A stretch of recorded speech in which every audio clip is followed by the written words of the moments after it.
vamos lá. Rapidamente, a gente viu nos domingos anteriores o que é a inteligência emocional. Vimos que a gente tem o QI, que é o coeficiente de inteligência, que mede a inteligência racional. O cérebro pensante, digamos assim, o quanto a gente usa a razão para tomar as nossas decisões. E vimos que a gente tem a inteligência emocional, que é o QE, que é o coeficiente de inteligência emocional, que mede o quanto as nossas emoções nos dominam. Vimos que as emoções são movimento. Não sei se vocês lembram aqui. Emoção nos leva a nos movermos, a tomar atitudes.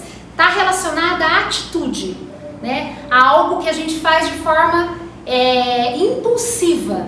E o impulsiva é que traz os grandes problemas que nós temos com a emoção. Porque a emoção, quando ela não é racionalizada, ela pode nos trazer problemas de convivência enquanto encarnados na Terra e depois também, não é? Então, é muito importante a gente entender como as nossas emoções funcionam e como a inteligência funciona, para a gente poder usar a inteligência emocional a nosso favor. Esse é o nosso objetivo hoje. Nós vimos que as emoções primárias, né, mas tem uma série delas. A gente viu também que o cérebro é dividido em três, né? Que o cérebro pensante, que é o cérebro racional, o neocórtex, a razão, o sistema límbico que tem a emoção, que é o cérebro emocional, e a gente tem o reptiliano, que é o cérebro ligado ao instinto, que é aquele que os animais têm também, que nós durante a evolução fomos desenvolvendo, aumentando ele de tamanho e nos tornando seres humanos que somos hoje.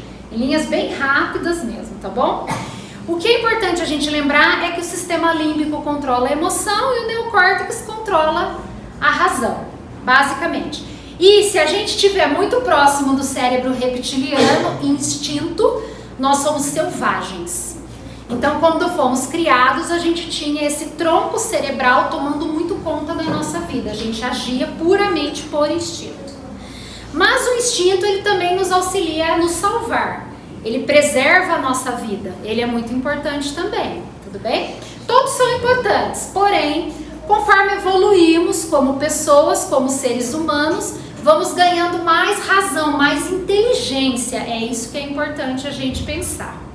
Dentro da doutrina espírita, a gente estuda bastante essa questão da evolução do ser humano, ao longo de várias encarnações. Nos melhorarmos como pessoas, seja enquanto estamos aqui ou não. E essa busca dessa melhoria, esse desejo de sermos pessoas melhores, é que nos trazem esse aumento do cérebro, esse crescimento, que nos fazem sermos melhores a cada dia. Por isso, se desejamos evoluir, a primeira coisa que temos que fazer é nos conhecermos, nos entendermos melhor. Hoje, após a gente entender como funciona o cérebro emocional, a gente vai entender como fazer para dominá-lo. Esse é o nosso objetivo. Qual é a receita do bolo para dominar o cérebro emocional e usar a inteligência emocional a nosso favor? Quando usamos a inteligência emocional, dominamos o mundo.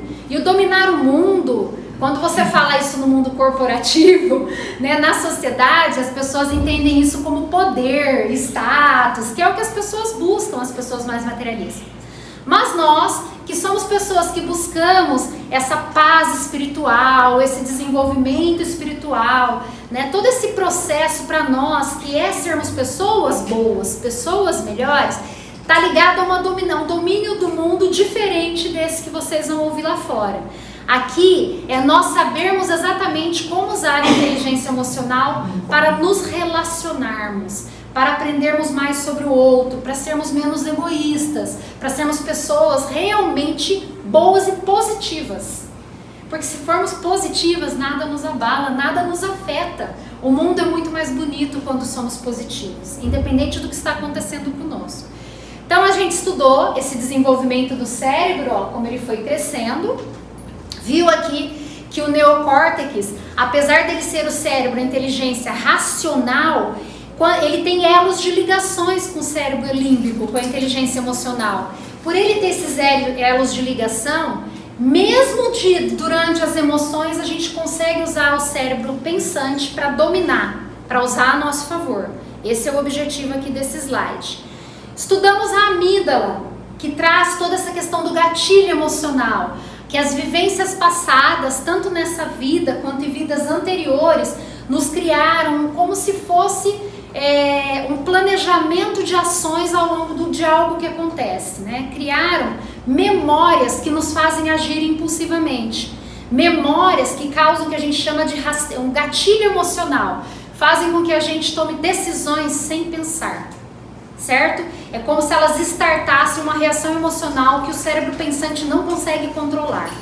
Eu dei o exemplo, inclusive, de uma pessoa que vai para a guerra, por exemplo, e ela fica, ao longo de toda a guerra, ouvindo tiros para todo lado, e ela escuta aqueles barulhos de tiro, e quando ela escuta, ela reage se escondendo, certo? É a reação que ela tem, ela se esconde imediatamente.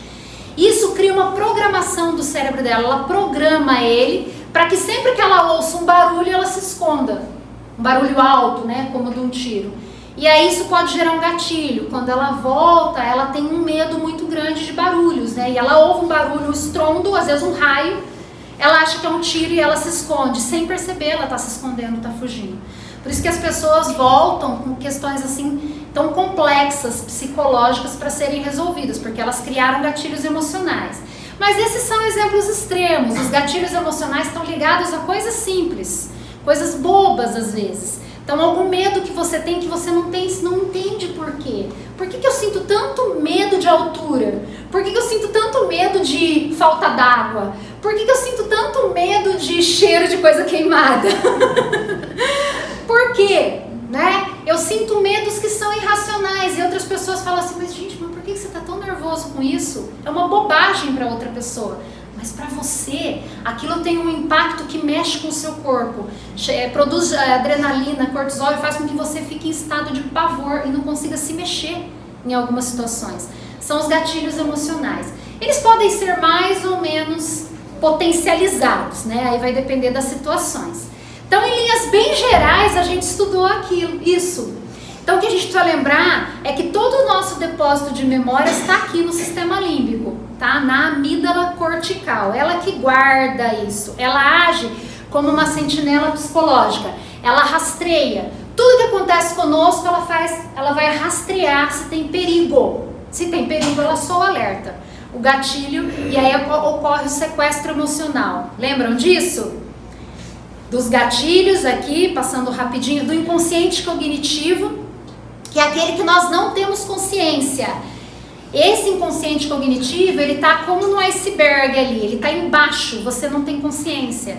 Só que as memórias que estão ali, que podem ser desta ou de outras vidas, e muitas delas são de outras vidas, faz com que você traga isso para o consciente no momento de um gatilho, né, de um sequestro emocional. Então, medos que você não tem explicação podem vir, né, aflorar, surgir daí. É isso que a gente precisa entender um pouquinho melhor, tá? E aí, eu trouxe aqui o raiva, alguém assistiu divertidamente, que ficou de lição de casa? Muito bom, né? O raiva é o que a gente mais quer controlar. Ele é o que nos traz mais problemas enquanto encarnados, tá? Ele traz. Porque os outros sentimentos, em geral, as emoções, a gente às vezes sofre sozinho com ela. Então, se você está com medo desesperador, é mais você que sente aquilo ou alguém muito próximo a você que está tentando te ajudar. Mas a raiva, quando ela toma conta da pessoa, ela causa estragos enormes. Porque você diz coisas que podem machucar profundamente, coisas que você vai se arrepender, coisas que vai fazer com que pessoas queridas se afastem de você. Porque às vezes as pessoas têm dificuldade de perdoar, né? Então a raiva, ele é terrível. Nosso maior objetivo é controlar a raiva, digamos assim, tudo bem? Vamos ver se a gente consegue. Tá vendo esse desenho?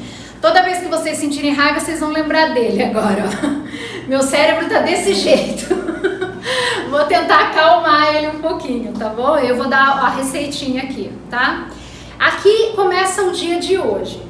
André Luiz, para quem não conhece, quem não é espírita, ele é um autor espiritual que escreveu muitos livros utilizando o médium Chico Xavier.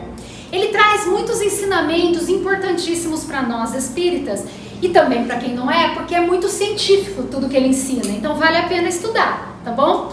André Luiz, ele era médico enquanto aqui na Terra e por ser médico ele tinha muito conhecimento. Tudo que ele traz sobre o que ele estudou no mundo espiritual e o que ele viu aqui na Terra depois, ele registra com muito conhecimento científico. Por isso vale muito a pena estudar, né? Porque a gente fala que a doutrina espírita é ciência. Então quem tem outra religião pode estudar, não tem nenhum problema, porque são livros científicos, ok? E no caso de André Luiz, ele fala isso daqui, olha que interessante, pessoal. Ele fala, ó, o córtex encefálico, que o córtex encefálico é o neocórtex, que eu tô falando para vocês. Governa os núcleos reguladores dos sentidos e corresponde à sede do centro cerebral do corpo espiritual. Corresponde à sede. O que ele está falando aqui é que nós temos o nosso cérebro físico, que é o neocórtex, o cérebro pensante, ligado ao sistema límbico, e nós temos o cérebro espiritual. Estou chamando de cérebro, não é esse nome que a gente dá, tá? Mas diz nosso cérebro espiritual, tá bom? Eles trabalham juntos. Ah, isso é bem interessante. Por que é muito interessante? Porque se o cérebro físico trabalha com o cérebro espiritual, a ligação está ali. Significa que nós, que somos seres que encarnamos diversas vezes, que somos espíritos e que estamos utilizando nesse corpo para esta encarnação, podemos utilizar tudo que já aprendemos de outras encarnações para nos auxiliar nessa jornada. O espírito, nós dizemos que é a sede da inteligência. Tudo que sabemos, tudo que aprendemos está gravado numa parte nossa chamada perispírito. Mas essa sede de memória se comunica com a sede da inteligência, que é o espírito. A sede da inteligência é o motorista do carro. Se a gente pensar no nosso corpo como um carro, o espírito é a inteligência. E é por isso que é ele que está ligado ao cérebro pensante. Quanto mais eu evoluo, quanto mais eu cresço na escala evolutiva, quanto menos eu deixo para trás coisas banais, sentimentos vis, sentimentos de inveja, orgulho, coisas que nos afastam de Deus. Vamos pensar assim. Quanto mais eu deixo para trás sentimentos que me afastam de Deus, mais eu alcanço o cérebro pensante, mais eu me afasto do cérebro emocional. E eu não me afasto no sentido de deixar de ter emoções não, tá bom? Não é isso que significa. Mas sim de entender as emoções e de usá-las pro bem. Simples assim, porque lembra da ligação que eu falei que tem, dos elos de ligação? É o espírito no controle. Quando o nosso espírito está no controle, e quanto mais evoluído ele for, mais no cérebro pensante ele está. Porque o espírito raciona sobre todas as nossas decisões. Porque ele é a consciência. Ele sabe quem nós realmente somos. Porque quando encarnamos na Terra, perdemos parte desse conhecimento. Não nos lembramos de quem já fomos. Não nos lembramos de quase nada. Temos sim aquela sensação de aprendizado que trouxemos. Sabemos que algo é certo ou errado sem nunca ter vivenciado. Como você sabe que matar é errado e um criminoso não sabe? Você já aprendeu isso, ele ainda não. É só essa a diferença. Só que você não precisou matar para saber que isso é errado. Como você já sabia? Porque você trouxe essa vivência, esse aprendizado, que está ali no seu espírito, ele já sabe. Então ele te controla. Quanto mais eu aprendo, mais faço com que meu espírito evolua nesse crescimento, mais eu controlo a minha vida e mais eu ajudo os outros. É mais ou menos isso que a gente vai pensar, né? Então, continuando aqui o raciocínio de André Luiz, ó, ele fala que no corpo físico ele é ligado ao centro coronário, que é aquele centro de força que a gente tem aqui em cima da cabeça, que governa os outros centros de força. No passe, o que a gente faz é equilibrar esses centros de força de vocês, só isso, que são desajustados por sentimentos e emoções. A maior parte dos desajustes são emocionais. Porque até quando comemos muito, quando temos alguns hábitos que fazem mal para o nosso corpo físico, normalmente fazemos pela emoção. Pensem bem, será que eu tomo decisões ruins porque eu estou pensando bem? Não. Eu tomo algumas decisões que são ruins porque eu não estou pensando bem. E aí isso afeta esses centros de força. Esse equilíbrio está relacionado às nossas emoções. Tudo bem? Até aqui? Eu só estou tendo que ir mais rápido porque a gente tem pouco tempo, tá? Então vamos lá. Eu preciso harmonizar, né? Ter uma constituição mental harmônica, difícil ou desequilibrada, segundo a posição que eu valorizo. Então imagina, se eu tenho o cérebro reptiliano em volta dele aqui, o cérebro límbico em volta do neocórtex, Se eu for muito se eu for um primata, eu estou trabalhando nesse aqui. O meu espírito ainda não evoluiu. Conforme eu vou evoluindo, eu vou chegando aqui mais para cima, certo? Mais perto disso aqui que André Luiz está dizendo para nós. E é isso que buscamos. Sempre vamos pensar no nosso objetivo. Daqui para frente, todas as vezes que eu estiver conversando com alguém, não importa o calor da discussão, o meu pensamento vai ser: qual o meu objetivo? Não, eu quero ganhar a discussão. Porque se você quiser ganhar a discussão, você vai perder. Ganha quem lembra o objetivo, certo? É isso que nós vamos ver aqui, ó. Renovação de atitudes acontece quando nos conscientizamos. Lembra disso, da consciência. Se conscientizar significa ter consciência. Eu sei o que eu quero, eu sei o meu propósito, eu sei o meu objetivo. Eu vou entrar nessa discussão pra quê? Ó, já viram essa expressão? Maior bobagem. Deixa eles lá discutindo, fica observando. Senta na janelinha, olha de fora para a situação. Minha nossa, olha aquilo ali. As pessoas se deixam tomar pelas emoções, mas eu não. Eu uso a inteligência emocional. Eu não me deixo levar pelas minhas emoções. Eu analiso as minhas emoções e as uso ao meu favor. Para isso é óbvio que não é fácil, né? Se fosse fácil controlar aquele calor que sobe na hora de um sequestro emocional, todos nós já temos essa receita faz tempo. Não é fácil. Eu preciso buscar válvulas de escape, formas de abaixar a excitação para evitar o sequestro emocional. Nos afastar da situação. Sabe a técnica de respirar fundo? Ela ajuda. Ela ajuda porque você ganha tempo. Lembra do sequestro emocional? Quando ele acontecia, ele só acontecia porque o cérebro tomava o caminho mais curto. Vocês lembram disso? Ao invés dele fazer aquele caminho longo do cérebro, vou voltar aqui, ó. Ao invés dele fazer aquele caminho longo ali, ó, do olho até o tálamo, depois até o córtex visual e depois até a amígdala, ele fazia direto, ó, do tálamo para a amígdala, aí a emoção toma conta. Eu tenho que evitar que esse caminho, que é como que fala? Quando você corta o caminho, fugiu a expressão, atalho. O atalho, fugiu a palavra atalho, desculpa. Ele é o atalho. Eu tenho que evitar o atalho. Então, quando eu respiro fundo, eu estou dando tempo para esse processo todo acontecer e meu cérebro pensante tomar conta. Respirar fundo é uma boa ideia, mas é um começo apenas, hein? Ele é apenas um começo. 1 minuto e meio.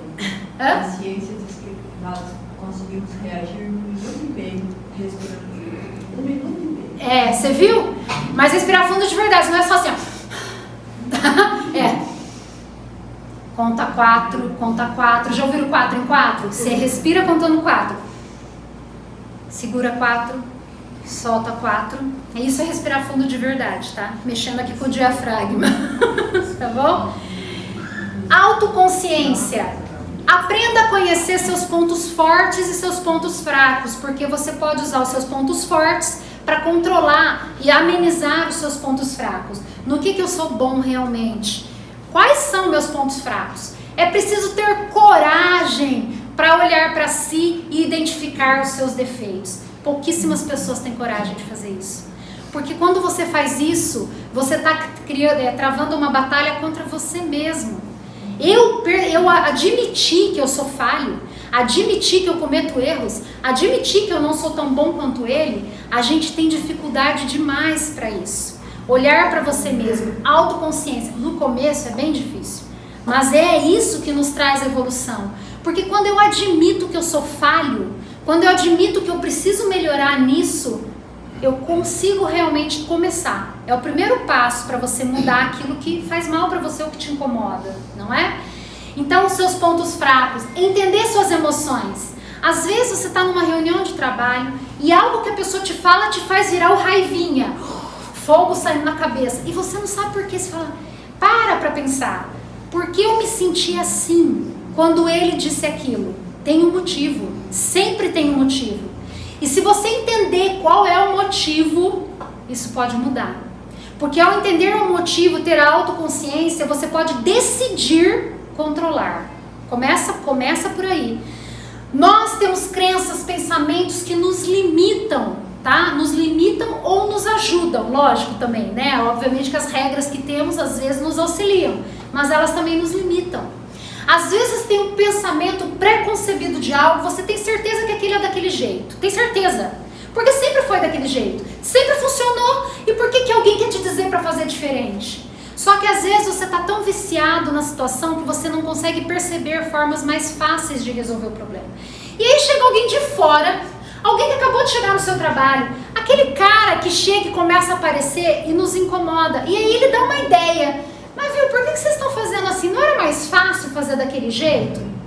A primeira reação é o orgulho tomar conta de nós. Esse cara tá chegando agora, quem que ele pensa que ele é? Eu tô aqui há um tempão, eu sei como fazer as coisas. Só que ele tá vendo de fora algo que você se viciou a ver de dentro. E aí ele traz uma ideia, e se você for humilde o suficiente para pensar assim, ai, nossa, não é que ele tem razão, assim é muito mais fácil. Parem para analisar as sugestões, ouçam de verdade, não ouvir, escutar, escuta o que as pessoas estão dizendo. A gente passa a maior parte do tempo numa conversa, fazendo sabe o quê? Pensando sobre quando ele acabar, que eu não vejo a hora dele acabar com o argumento dele, a minha resposta vai ser essa. É isso que a gente faz a maior parte do tempo.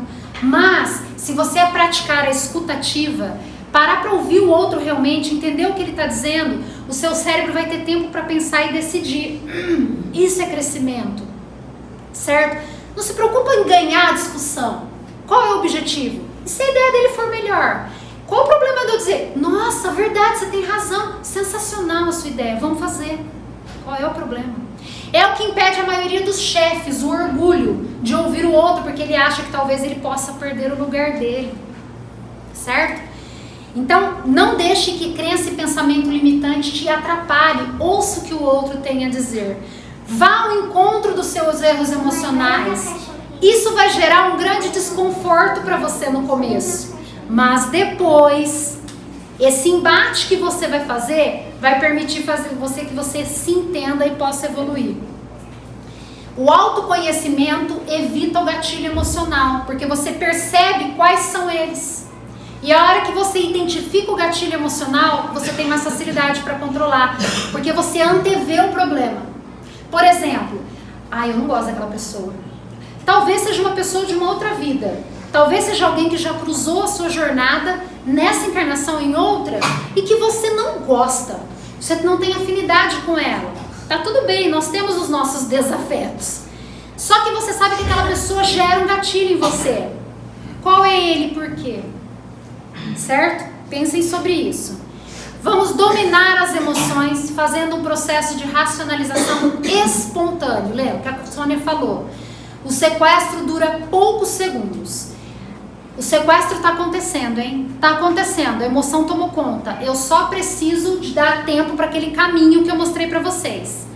Assim que eu conseguir que o cérebro pensante tome conta, eu já consigo racionar minhas decisões. Eu só tenho que dar tempo para o meu cérebro pensante começar a pensar. Só isso, tá? Como que a gente faz isso? Mudar a minha consciência, eu preciso mudar o meu comportamento, entender qual o sentimento que gerou a emoção. Qual foi o sentimento? Foi raiva? Foi tristeza? Foi medo?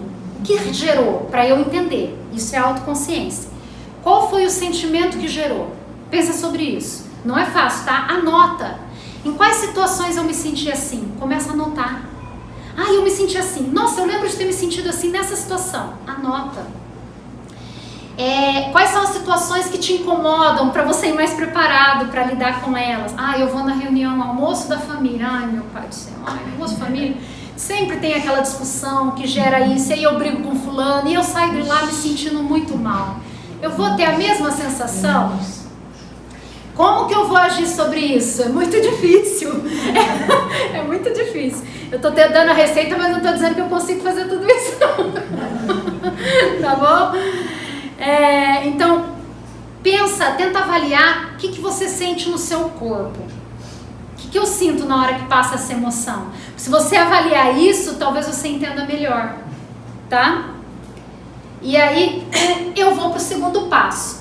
Desenvolvi autoconsciência. Sei quais são meus gatilhos, sei como que a emoção toma conta do meu corpo, sei quais são as situações que geram aquilo em mim. Eu vou gerenciar agora. É o segundo passo. Autogerenciamento. A emoção vem. Na hora que ela vem, o que eu faço? Não, eu não faço isso.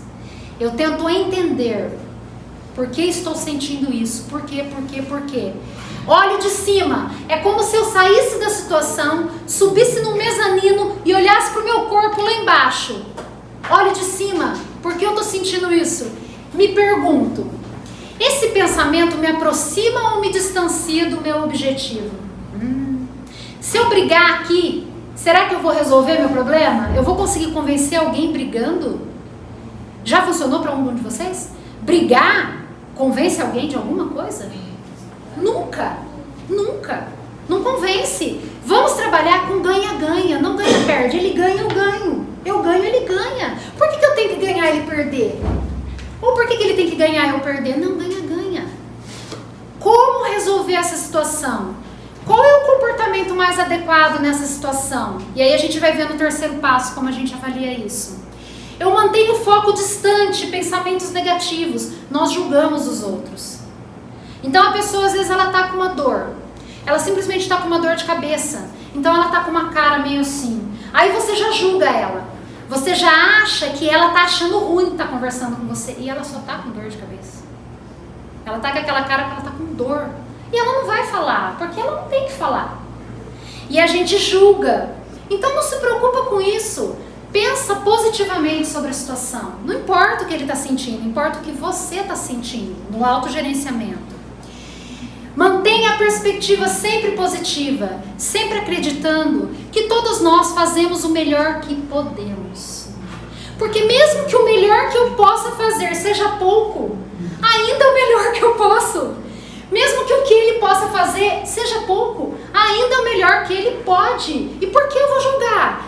Ele talvez não aprendeu isso ainda, eu já aprendi, então tá tudo bem. Então ele ainda não pode. Então eu mantenho a perspectiva positiva. Como eu posso ajudá-lo a enxergar o que eu já enxergo? Provavelmente. Pode ser uma forma de pensar. Manter a perspectiva positiva para encarar as situações. Da leveza. Se você não olha com aquela raiva, com aquele julgamento, se você olha para o outro como alguém falho e imperfeito como você, essa leveza te mantém calma. Os gatilhos, eles diminuem cada vez mais. Você se torna uma pessoa cada vez mais serena, que avalia tudo com clareza. Os passos são: tente antever o problema. Eu vou entrar naquela reunião de família, na reunião de trabalho, eu vou conviver com aquela pessoa, já imaginando o que vai acontecer. Nossos filhos, é fácil lidar com adolescente? Não é fácil. E nós já sabemos que não tem como ganhar. Não tem. O que eu posso fazer realmente para ajudar? Certo? Anteveja o problema. Pense sobre ele. Se eu agir assim, o que vai acontecer? Conte até 10. Sabe por que contar até 10 funciona? É sensacional a resposta.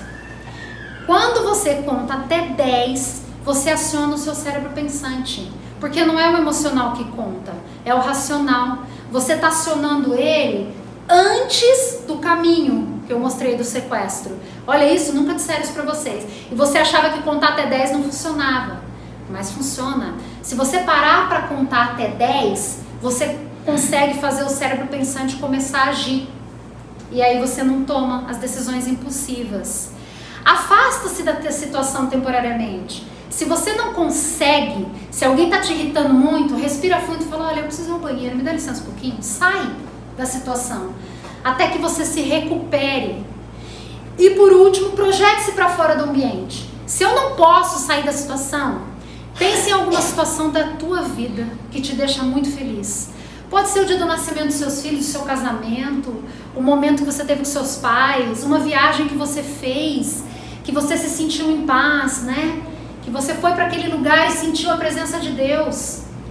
Pense, projeta para fora. Lembra daquele momento, porque aí você retoma o controle. São os passos. Essas 4 coisinhas não é difícil fazer. A gente só não tem coragem de tentar realmente. Porque o primeiro passo é a autoconsciência. Esse é o mais Aí você adquire a consciência social, é o terceiro. que é quando você começa a olhar para o outro. Agora eu já tenho consciência e já me gerencio. Vou olhar para o outro. Por que ele age assim? Ela se desenvolve por meio da observação. Tenta observar as pessoas. Olha como ela senta, olha como ela olha como ela pensa. Escuta o que ela está falando. Isso é consciência social. Por que será que ela se sente assim? Por que será que ela pensa assim? Às vezes ela só está com medo. Às vezes ela está tímida na situação e está todo mundo dizendo que ela é arrogante. Ai, que metida, não fala com ninguém. E ela só é tímida. Certo? Consciência social. Ao observar as pessoas, você consegue centrar a atenção no outro, compreender as emoções do outro. Se você consegue fazer isso, você começa a falar assim, nossa, mas por que será que ele está reagindo assim? Deixa eu analisar isso melhor. Porque nada mais importa, você só quer saber por que ele age daquele jeito. É muito legal, é um exercício muito bom, tá? Para perceber as emoções e os sentimentos dos outros, eu preciso começar a observar um pouco das expressões faciais. Lembrando que as expressões faciais são muito particulares, tá? Então é você conhecer mesmo a pessoa, você já sabe que aquela cara que ela faz significa alguma coisa, tá? Entender as linguagens corporais. Se ela cruza o braço, né? Será que ela tá fechada para mim? Se ela faz assim, né? Então tem algumas coisas que você começa a perceber da pessoa. Isso é empatia. Empatia significa empatar. É você entrar em sintonia com o outro. Sabia que empatia significa empatar? Estou em sintonia. Só que as pessoas acham que empatia é se colocar no lugar do outro. Tudo bem, mas as pessoas acham que é se colocar no lugar do outro com a sua visão de mundo. Empatia é quando você se coloca na visão do outro com a visão de mundo dele. Você consegue fazer isso? Você consegue sair do que você está acostumado e pensar por que ele se sente assim? Qual é a visão de mundo que ele tem por conta de tudo que ele viveu até aquele momento? Você consegue fazer isso? Empatia de verdade. Ela se sente assim porque será? Bom, ela tá sozinha, perdeu alguém que ela ama, ela tá sem emprego, por isso ela age assim. Isso é empatia, tá? Entender as crenças, valores. Aí você usa a técnica que a gente chama rapport, que é gerar confiança, se colocar no lugar do outro, mas com as sandálias do outro, usando as sandálias do outro, né?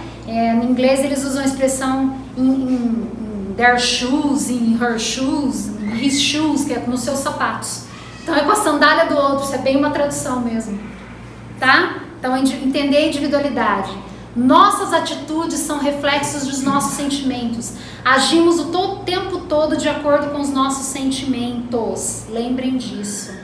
Gerencia as relações. Olha para o outro, influencia o outro, inspira o outro. E aí você tem um olhar de contribuição para gerar com ele uma conexão profunda e muito duradoura, tá? Em geral, a gente acha que o estresse é uma coisa ruim. Mas quando aprendemos esses 4 pilares, entendemos que o estresse é bom. Ele nos ajuda a entender as situações e a gerenciá-las. A entender por que o mundo é daquela maneira e como fazer para contribuir com a evolução minha e dos outros. Nos melhorarmos no dia a dia. E aí, aqui eu trouxe para a gente finalizar os nossos sentimentos. Ó, o medo, a raiva, a alegria, a tristeza e o nojinho. Então, para quem não assistiu, e aí vai sair o 2 agora, olha aí, ó. Qual emoção a gente quer que prepondere? Sempre a alegria, que é até exagerada de tão alegre o tempo todo. Mas se você for genuinamente alegre, não é daquela pessoa que grita, que tá sempre, não. A alegria é olhar o mundo com o olhar que Jesus olhava o mundo. É a gente construir isso. É a gente entender que a gente convive no mundo e que o nosso maior objetivo é gerar conexões profundas com as pessoas, entender do que elas precisam e ver como podemos contribuir. Isso nos traz a verdadeira alegria, olhar mais para o outro do que para nós mesmos. Então use a inteligência emocional a favor de vocês, construa esse mundo tão bonito que a gente hoje está olhando para ele com um olhar tão feio, julgando tanto o nosso irmão. Essa é minha mensagem para vocês. Quero agradecer, tá, por vocês terem tido paciência durante esses 3 domingos, tá? E desejar a todos um ótimo domingo e se preparem agora lá para o passe, tá bom? Obrigada, pessoal.